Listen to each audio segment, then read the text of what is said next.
Fala, meu presidente, fala, meu diretor, fala, minha diretora. Mais uma vez aqui com vocês. Quero dizer que é sempre um privilégio poder compartilhar com vocês um pouco da nossa vivência, da experiência. E agora, hoje, vamos reagir aqui a uma matéria deste portal incrível. E aproveita aí para você anotar carbonfi.com.br. E uma matéria inusitada que tem muito a ver com o Brasil. Total sinergia com o nosso país, tá ok? Mas pense bem, pense pelo lado positivo de você conhecer um novo mercado aonde que de repente você pode alçar voos maiores e pode inclusive faturar, tá ok? A vingança do ouro, o tesouro de $1 trilhão dos Estados Unidos e a crise de confiança nas moedas de papel. Vamos ler? Acompanhe comigo aqui agora essa super matéria, tá ok? E você que está chegando aí, não esqueça de curtir, compartilhar e comentar e já salva também nas notificações aí o sininho para você sempre receber os nossos comentários, enfim, as nossas análises, tá bom? Então vamos lá então. Em um mundo inundado por moedas digitais e por trilhões de dólares impressos, o ativo mais antigo e chato de todos os tempos está tendo a sua vingança. Isso mesmo. Impulsionado por uma alta histórica, o valor das reservas oficiais de ouro dos Estados Unidos ultrapassou pela primeira vez na história a marca de $1 trilhão. O número é mais do que um marco contábil. É um sintoma da profunda crise de confiança que corrói o valor das moedas fiduciárias e o clímax de uma nova febre do ouro. Então, perceba bem o seguinte, quanto maior é a desconfiança dos investidores, dos acionistas, do mercado, dos consumidores nas moedas, perceba que as moedas digitais também estão contribuindo nisso, né? Por exemplo, o Bitcoin está lastreado em quê? Na escassez? Bom, quem é especialista pode falar melhor do que eu.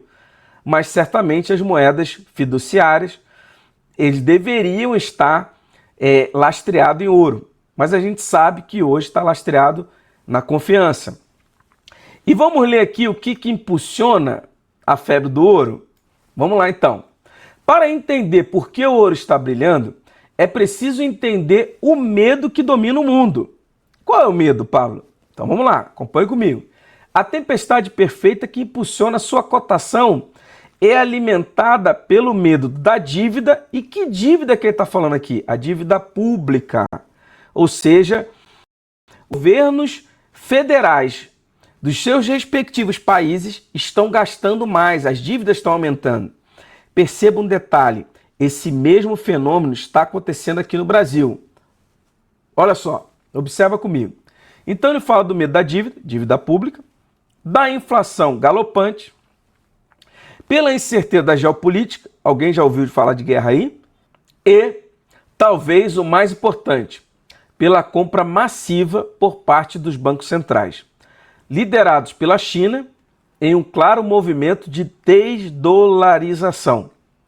Bom, o que acontece? Geralmente, os países capitalistas, o que eles fazem? Eles têm uma reserva e essa reserva fica o quê? Fica dolarizado. O Brasil mesmo tem uma reserva dolarizada, né? Só que o que a China está fazendo? Ela está lastreando em quê? Em ouro, não mais em dólar. Isso aí perceba que é um movimento geopolítico muito estratégico. E você que domina esse assunto? Comenta aqui um pouco mais, compartilhe seu conhecimento com a gente, será muito interessante. O poder latente do Tesouro Americano.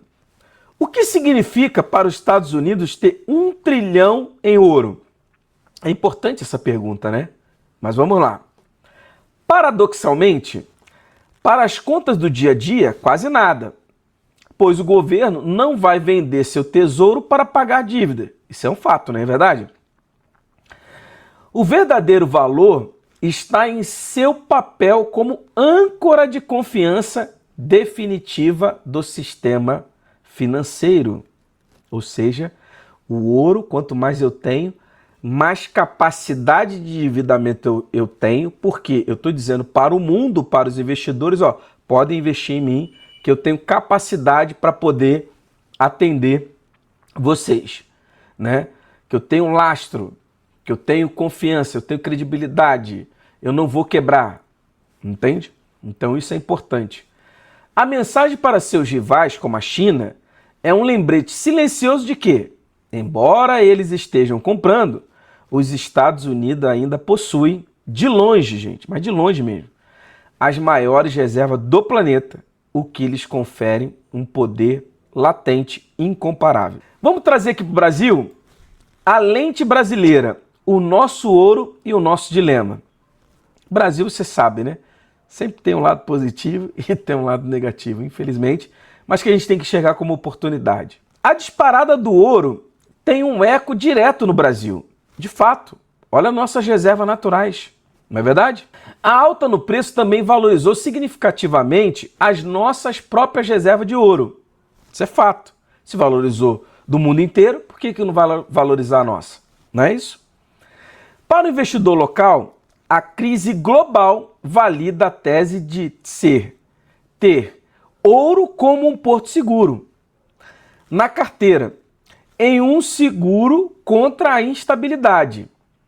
Ao mesmo tempo, a alta cotação joga a luz sobre o nosso eterno dilema de mineração. Como fomentar a extração legal e responsável e, ao mesmo tempo, combater com força a tragédia do garimpo ilegal que destrói a Amazônia. Bom, gente, o fato é, eu estive lá, ali na Avança Tapajós, participando de um evento, tinham 7 cidades reunidas, né? E ali eu estive falando sobre ESG, ambiental, social e governança, e sobre o mercado de carbono, né? O que o mercado está olhando de fora para dentro, de dentro para fora, enfim, como a gente deveria se posicionar. No momento oportuno eu vou colocar também, vou fazer um vídeo específico falando sobre esse evento, mas se você acessar o meu Instagram, @PabloFeitosa, você vai ver que eu participei desse evento lá, inclusive até ganhei como se fosse um troféu, uma lembrança, né, desse dia tão importante. E eu pude conhecer um pouco mais dos bastidores do garimpo ilegal. E principalmente do garimpo legal. Acredite você, o Brasil simplesmente despencou na exportação de ouro. Por que isso? Porque simplesmente ficou inviável para os empresários que trabalham de forma legal, ok? Ética, ficou inviável, literalmente. Só que aí começaram a fechar diversos garimpos. Aí eu te pergunto, será que pararam de fazer garimpo ilegal? Não, muito antes pelo contrário, aumentou.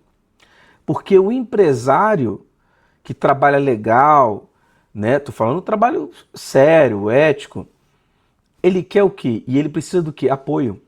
Ele precisa de apoio do governo. Ele precisa de leis claras, regras claras. Ele precisa de uma pavimentação, uma via, né? Uma autobahn ali dizendo o que ele tem que fazer e como ele tem que fazer. O fato é, quando o bem não prevalece, o mal prospera. E é isso que tem acontecido hoje no Brasil, infelizmente, tem acontecido com uma certa frequência. O retorno do rei. A marca de 1 trilhão das reservas americanas é o símbolo do retorno do ouro ao centro do jogo monetário global. É um mercado mostrando que, em tempos de desconfiança, investidores e nações sempre acabam voltando para o conforto do único ativo que brilha há mais de 5.000 anos. A vingança do ouro está apenas começando. E é engraçado essa vingança do ouro, né? Porque é desafiador você conseguir de fato extrair, né? Não é fácil, porque se fosse qualquer país tinha. E a gente realmente está num momento muito bom para que o Brasil volte a criar leis. Inclusive, até um apelo que eu faço, né, para a Agência reguladora, ANM, Agência Nacional de Mineração, enfim, e dentre todas essas outras vertentes, enfim, a parte ambiental, sustentabilidade, vamos nos unir, vamos criar leis claras para que a gente possa, de fato, trafegar e romper essa barreira da burocracia, ou seja, na verdade da burocratização, que é o excesso da burocracia, e a gente conseguir performar, porque certamente nós podemos também ser o celeiro do mundo no que diz respeito ao ouro. Bom, gente, espero que vocês tenham gostado. Vocês sabem que são meus primeiros vídeos, vocês estão sendo as minhas primeiras cobaias, e eu espero ter contado aí com a paciência de vocês, e desde já eu agradeço. Não esqueça de curtir, comentar e compartilhar. E para tudo isso e muito mais, segue lá a Carbonfy, que será um prazer compartilhar o conteúdo com vocês. Espero por vocês